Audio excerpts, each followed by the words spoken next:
everyone. Today is a podcast sponsored by Parents Opposed to Pot. We're talking with Eddie.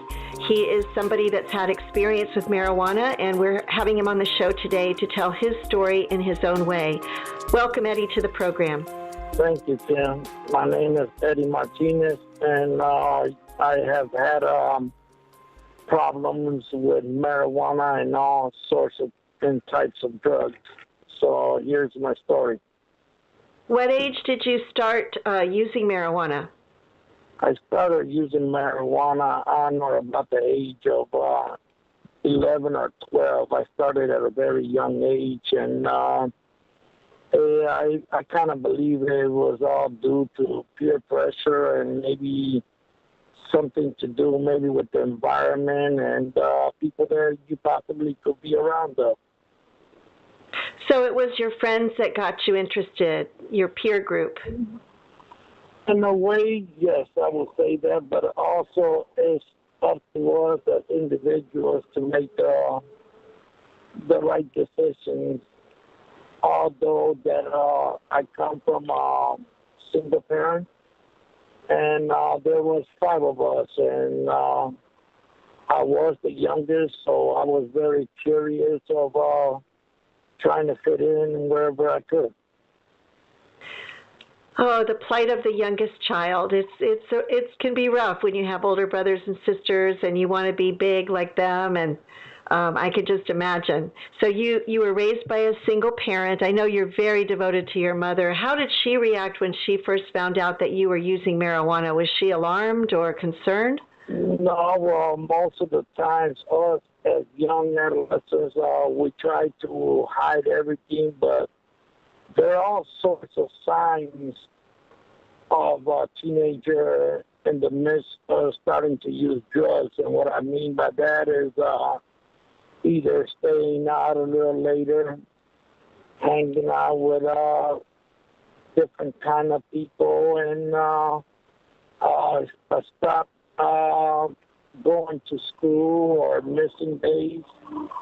And there are all sorts of signs to let us, as the parent that I am now, to know about what to look for and possible hints that we need to not turn the eye away and deal with the issues head on. How did your behavior change in your family as you entered into the drug life and doing drugs on a regular basis? As I stated, it all started with school. I started not wanting to go to school. I started to miss days. My behavior became a little radical. And the signs were out there. I didn't want to do my homework. I didn't seem too interested in school. And I started coming home a little later and later. And reflecting back on it now, the signs were all there. But us as parents, we want to turn a blind eye to this. And this is one of our biggest mistakes as parents. What advice would you give to a mom or dad if they start to notice these signs, and maybe the other parent still wants to turn a blind eye, but as a single person in a marriage, is there something a parent could do to maybe arrest the behavior in their child, get their attention somehow? Yes, there is. But due to my experience, we at times get a little irritated as adolescents listening to our parents' speech or lectures. So this is just my opinion. I would find someone like myself that's been through this, that the kid could relate to, and maybe hear from a different perspective. Because sometimes us as adolescents and as kids, the lectures that we get, we're so immune to them. And since we think we know it all, And there's possibly not too much for parents to do as far as unless you have the financial means where you could just pick up and just move elsewhere, which then again, there's really nowhere to go. This issue needs to be addressed head on.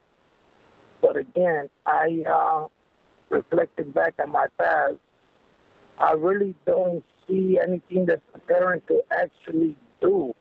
That's kind of sad and hurtful to say, but from my experience, and maybe it might be a different generation, and I'm not sure how kids react to their parents lecturing them nowadays. So in my era, you still say that it basically goes in one ear and comes out the other, and sometimes when we get reprimanded, even we tend to lash out, and when we lash out, it's basically a sign of guilt that we're doing something wrong. Right. Well, I like your idea about getting another person that maybe tried drugs and had a bad experience to gently share their story. And I know that in many communities there are programs, drug prevention, drug awareness programs that parents and their children can attend. There's also the film The Other Side of Cannabis, which is available on DVD that somebody could show in their home, or maybe at a church youth group could be shown. So there's a lot of ways to get those other voices involved. Like you said, we tend to rebel more when it's our parents. I can say that for me, the biggest fear I had was losing the respect of my parents. And I knew both of them because they had expressed sort of an anti-drug message to me, that if they ever found out that I was, indulging, that they would be so disappointed. And so that kept me on the straight and narrow for the most part, just wanting to please my parents. So I would urge parents to give a very strong, we don't do drugs, we don't condone doing drugs in this house. It may be for other people, but it's not for our family. And just from a very young age, as you said, you started at the age of 11 or 12, and we're hearing that that's quite common. So even well before parents think their children need to hear this little sit-down message, sit down and have a heart-to-heart talk, because at that stage, if you can preempt the drug use before they get into it, they're not going to be, there's no initiative to rebel because they're not doing anything wrong yet, right? Yes, but I also would like to state that it's becoming upon us parents to also lead by example. And what I mean by that is, and I'm not trying to single out any parent in particular, but sometimes the arguing, sometimes the behavior of the parents or parents themselves has an effect on the child. I myself, and repeat again, I come from a single parent. My mom was a single parent. I grew up without a dad. And I was very, very I'm trying to find the right word, but it was very stressful on my mother, trying to keep up with 5 kids, and when they're all rebelling. Well, my mom was an alcoholic, which I'm sorry to say, but I'm not ashamed of. And we also have been through different stepfathers, relatively speaking, and I honestly believe that that also had an effect on us. So it's becoming upon us parents to lead by example. We like to blame the kids, blame their affiliation, blame their behavior. And sometimes as parents, we don't want to take responsibilities for our own actions.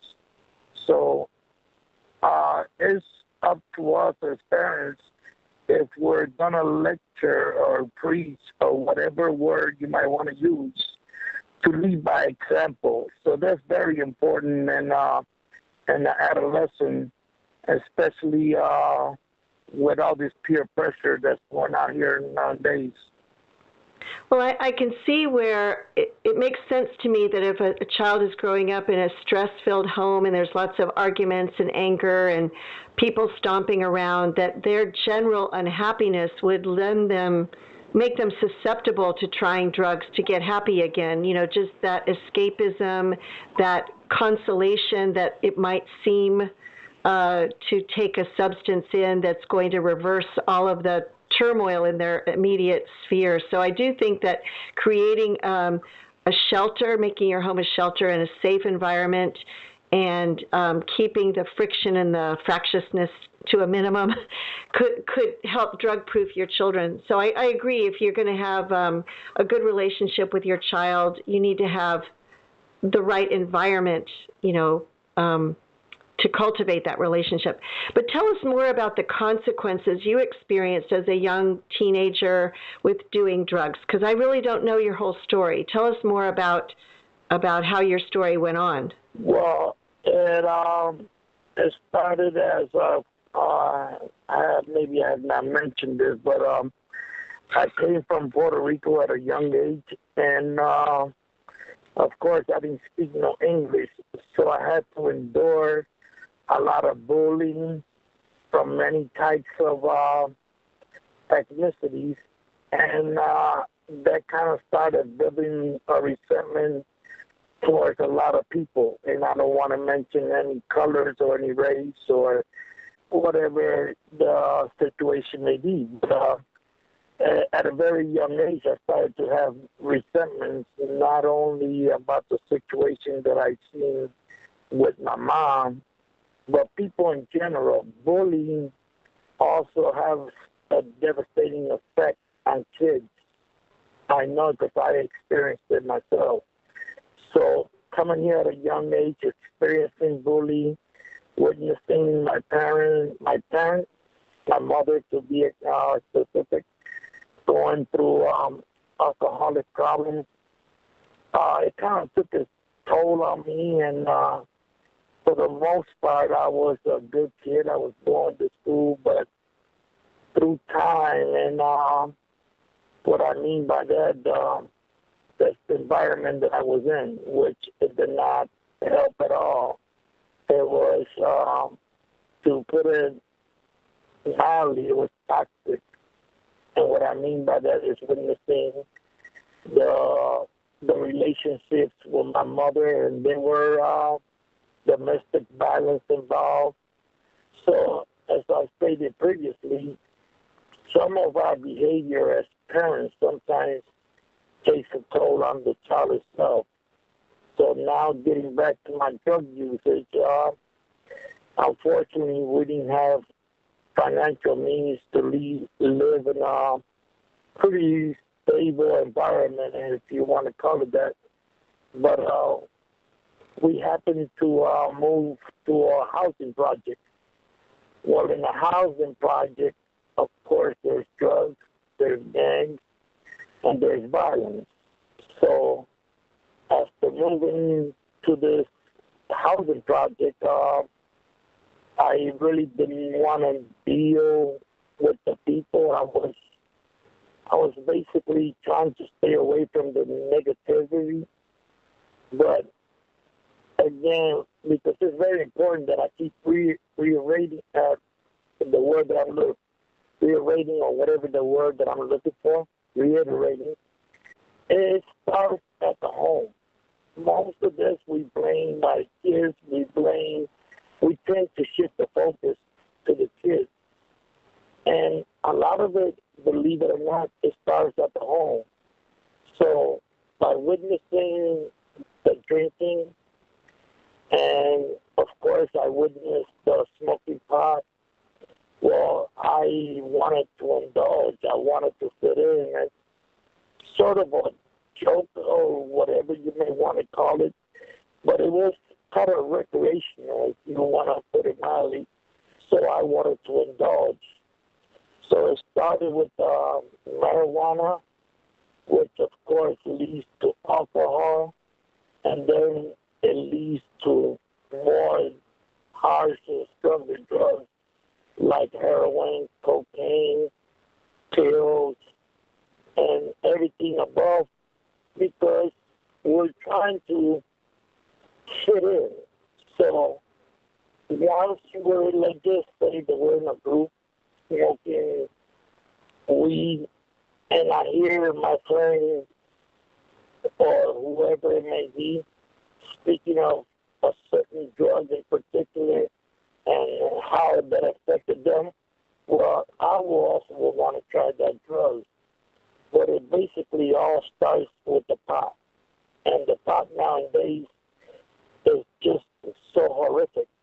If the chemicals that they put in the weed nowadays or the pot is so addictive compared to the natural or organic weed that I used to smoke back in my days.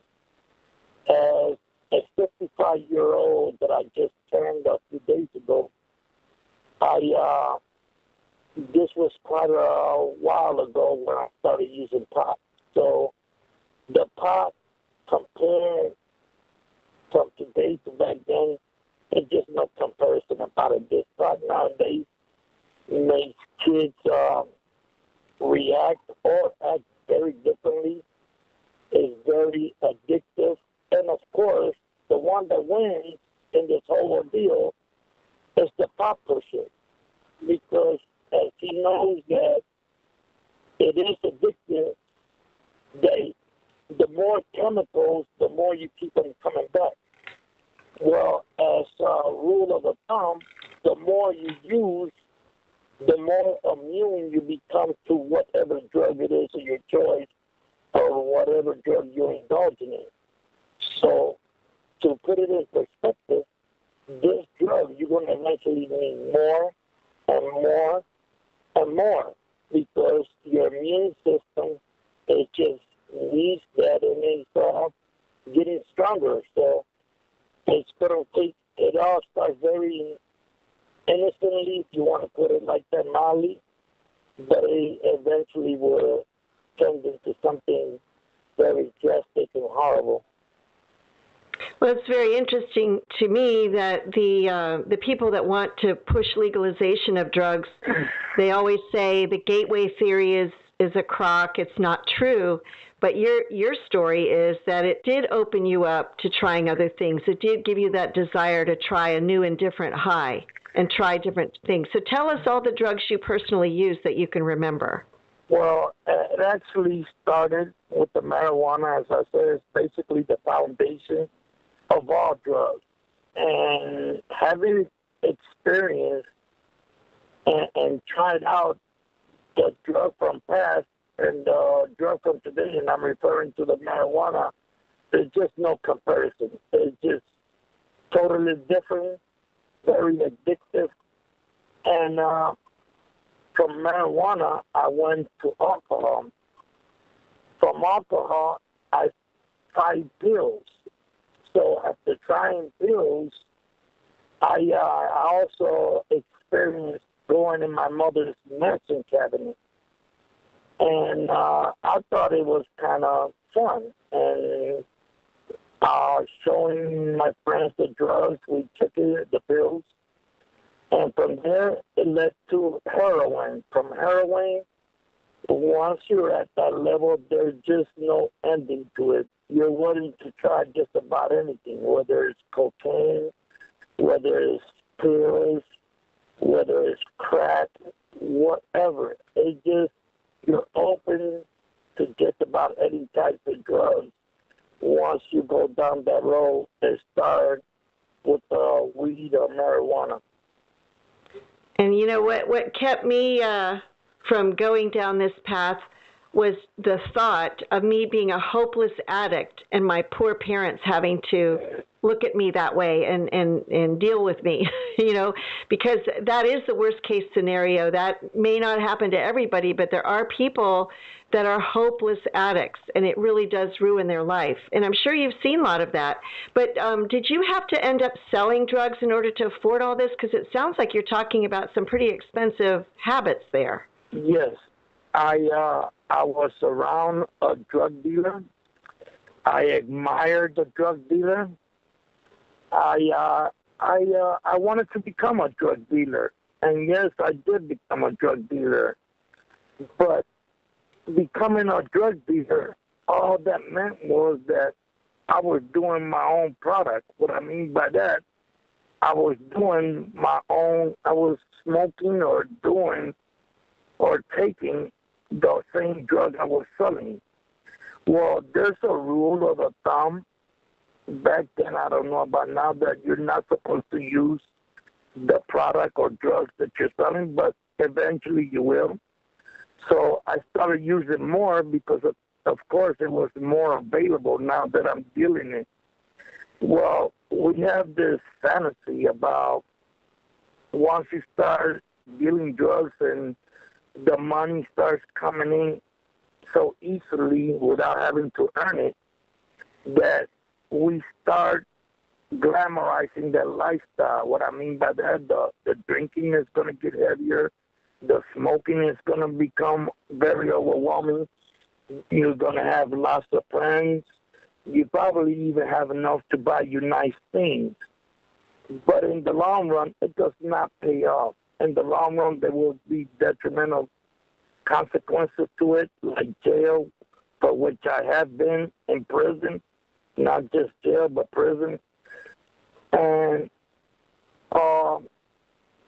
the the drug usage, there's just never ending to it.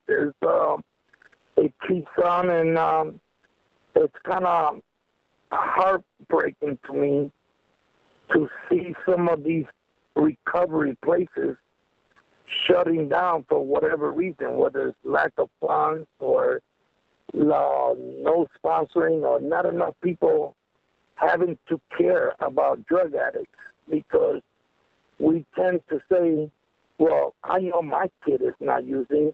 That's their problem. We should indulge in this as a community and as a group, and of course as parents.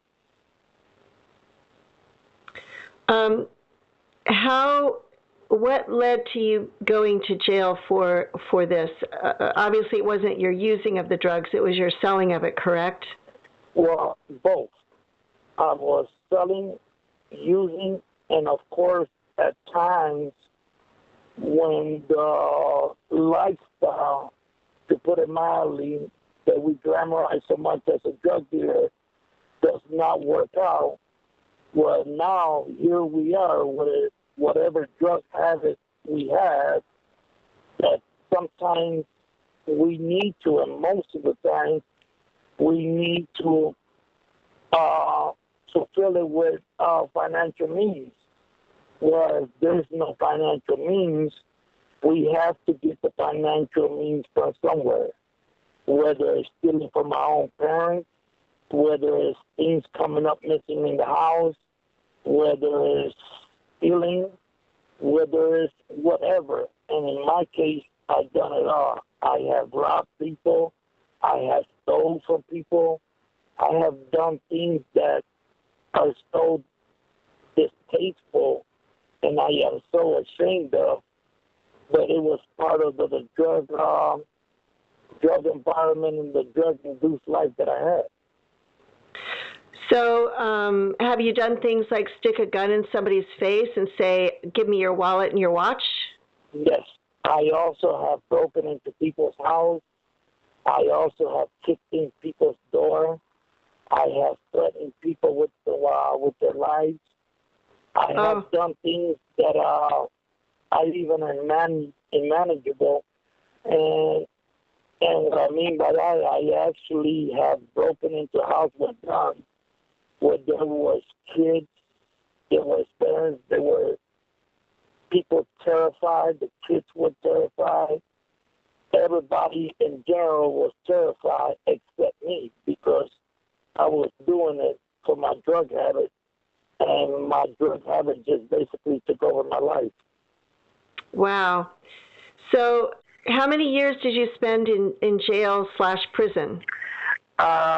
A total of 22 years in and out of prisons, wasted from my life that I can never get back. Wow. Eddie, I so appreciate you sharing this story. It's kind of chilling because I know what a nice person you are. We've gotten to know each other over the years. Just for our audience's sake, I got to know Eddie because he was fed so poorly in prison. He ended up ill. In the prison system where he was, they were feeding high percentage of soy in the diet. So he ended up with all kinds of stomach problems and et cetera. So I met him through working on that legal case to try to stop that high soy diet in his prison. But now that you're out and working and being back with your family, it's honorable that you're trying to share your story to help young people avoid your fate. Because you said 22 years Yes, in and out? 23 years. Wow. Tell us a little bit about prison life. Like how was it in there? Well, everybody has heard this word, survival of the fittest. As me speaking for myself, I was in gangs. And like I said, I had became violent at times. I got to know many people through my drug usage, through my drug dealing. So as far as being bullied, I wasn't so much bullied because I was affiliated to a gang, which I do not recommend to anyone. This was a prison gang. This was in prison, a gang in prison, right? Well, the gangs from the streets end up in prison, and of course, there's gangs everywhere. There's gangs in the streets, there's gangs in prison, and due to these gangs, I've been shot, stabbed, beaten, and left for dead several times. So, oh my goodness! Yes, gangs is also an issue that we need to address. And speaking for myself, like I said, I've been stabbed, shot, and left for dead. So having to earn a reputation as far as being this violent young man, I was kind of, if you want to put it mildly, established in the prison system. However, having said that, so now I got to the prison system with a drug habit, which is nothing to talk about because you go to withdrawals, not having your drugs, and you become very depressed. Some people have thought about suicide. Some people have thought about lashing out. And it's just basically our own demons.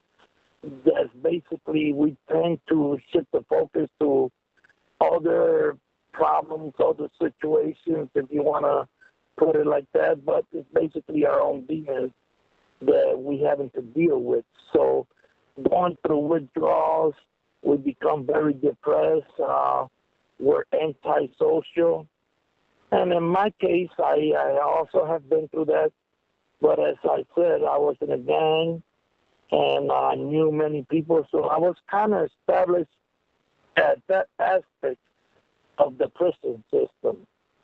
But having said that, now I didn't have no means for financial and trying to take care of myself financially in the prison system.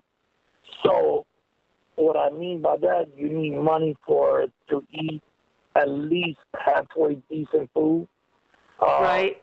For hygiene, soap, toothpaste, well, all this costs money. Sometimes what the prison system provides is inadequate and is something that most people will shy away from. And that, since you have mentioned the word soy, that I had a big problem with that, and that was actually caused me a lot of health problems.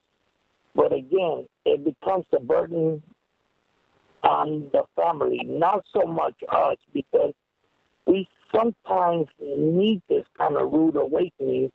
And I'm sorry to say that, and I know people are probably going to hammer down on me a little bit for being so blunt. But this is what it's about. It's about speaking the truth. It's about trying to reach kids. And it's about being straightforward, not trying to put a little blank in here or, I'm just not that kind of person. If you want to hear my story, I'm going to tell it the way it's supposed to be told, which is honestly and straightforward. So the prison system is a thing that also comes with doing drugs and dealing drugs. Well, I know that there's a big push to let people out of jail because they're there for drugs, but I also have heard testimonies that going to jail was what got somebody straightened out. It's the best day of their life was going to jail for their drug habit or their drug selling, So which is it? Are you thankful in a way for your time in the federal prison? Yes, I can sincerely say that because although it took me quite a few times to actually wake up and just do a 180 on my in my lifestyle, my behavior, and everything. And of course, I surrounded myself with good people, such as yourself and a few other friends that I have now, which they've been clean and sober. I have to do a whole turnaround. I have to let go of old relationships. I have to let go of old friends. I have to basically reevaluate and be around people that were constructive. I cannot socialize with the people that I used to socialize with because I will eventually give into that peer pressure as far as the drugs. And that's the one thing that I'm most afraid of. Not so much the gangs now because I'm older and mature and not into that, but drugs could be bought and had just about any street corner in the United States. It's so easy to obtain.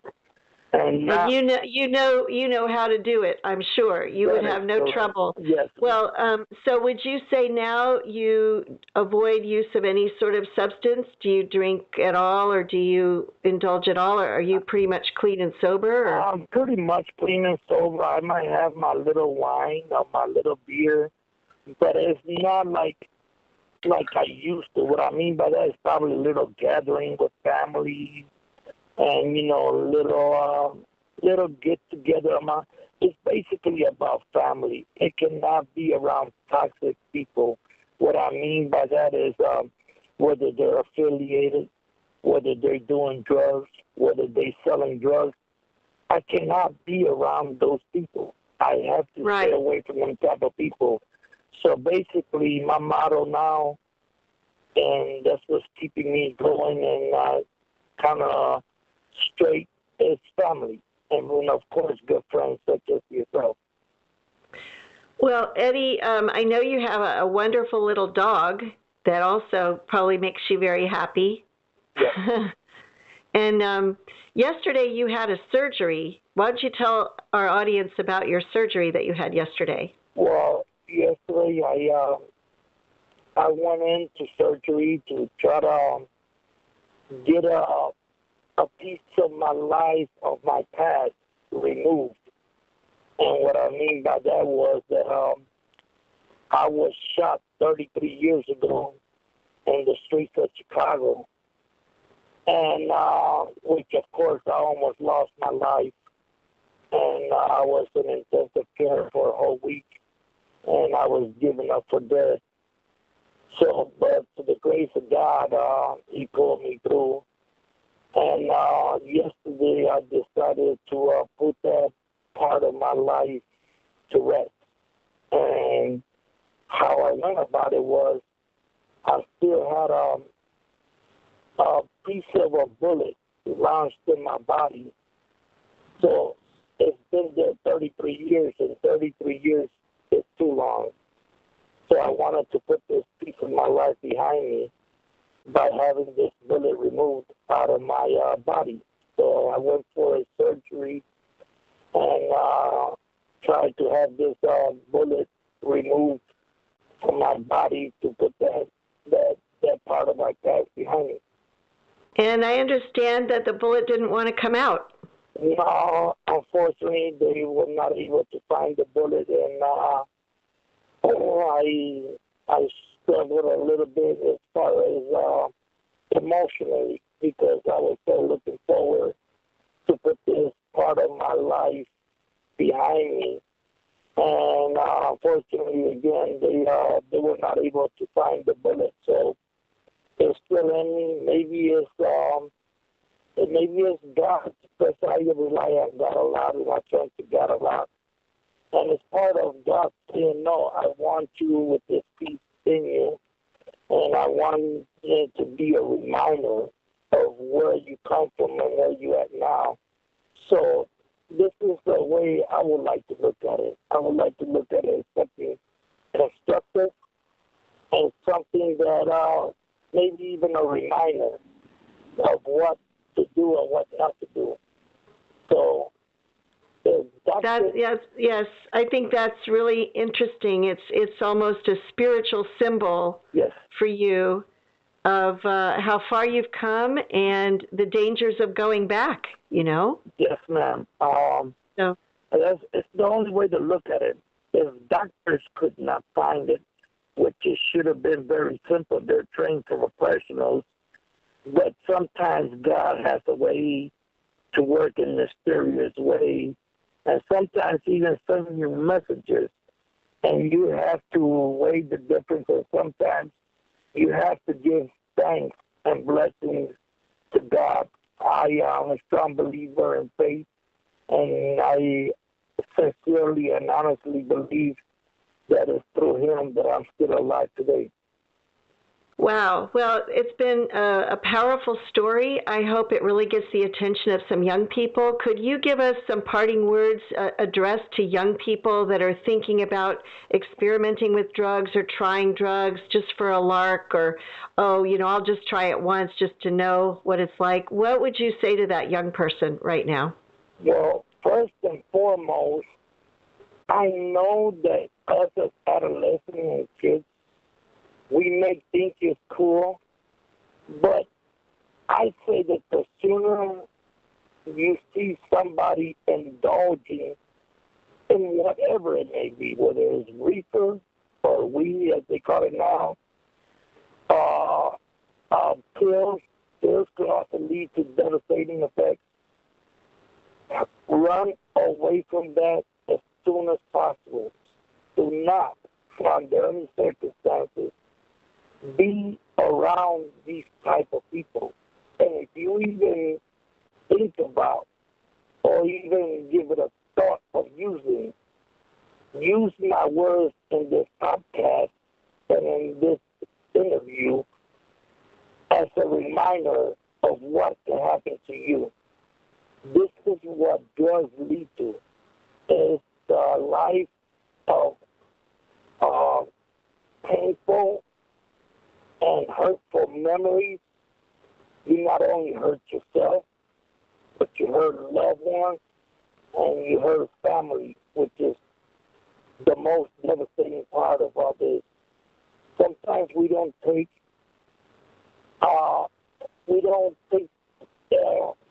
take for granted that our families are gonna be there, which of course they will, no matter what. But it's up to us as individuals, and I'm speaking to the kids, to not be around this type of toxic environment. It's a no-win situation. Once you start going down this road, there's no ending to it. There's just nothing but pain and suffering. So if you even think about whether, I don't care whether it's a pill, I don't care whether it's a joint, I don't care whatever it is, drugs is not the way to go. I should have paid more attention to education. I should have paid more attention to my parents. And I should have been around people that will be on the same page as me as far as education. Education is the key to life, and family is the heartwarming that you need to get you by through life. So my advice is, whether it's schools, whatever it is, run away as far as you can from it as soon as possible. And I can vouch for the fact that you can find friends that also avoid those substances. They're there. Yes. You just have to choose. It's a crossroads Yes. in the path of life, and you have to say, do I want to go this way or that way? And believe it or not, there's strength in numbers. If you surround yourself with other friends that don't want to smoke tobacco, don't want to drink alcohol, don't want to, have a joint, that will reinforce your strength. It will make you stronger in resisting. It's who you hang out with. Yes. So if you need help choosing better people to hang out with, seek an adult that you trust to guide you toward other teenagers or other adolescents that are going to be a little bit stronger in their convictions. That is correct. I appreciate your time today. We're going to wrap it up. Parents Opposed to Pot will hopefully bring you more stories like this that you can share with your families and with people you care about. And our website is poppot.org, and you can follow us in Facebook at poppot.org. So please follow us on Facebook, subscribe to our blog, and learn more how to drug-proof your family. Thank you so much, Eddie. I appreciate your time today. It's been very, very powerful. Thank you, Kim, and I appreciate your friendship. You've been a guiding light for me. You've been a good friend to me, and for any reason that you need me regarding pot smoking, anything that you need me for, I will be here for you, and I am thrilled to participate in forums like this, and hopefully we could save a few kids from going down the path I've been. Okay, you're on. I'll be back in touch on that. Thank you so much. It's been great talking to you. Thank you so much, young lady, and you have a wonderful day. And for all the parents up there, never give up. Stay strong. Good word. That's a good word, Eddie. Have a super day. You too. Bye-bye. Bye-bye.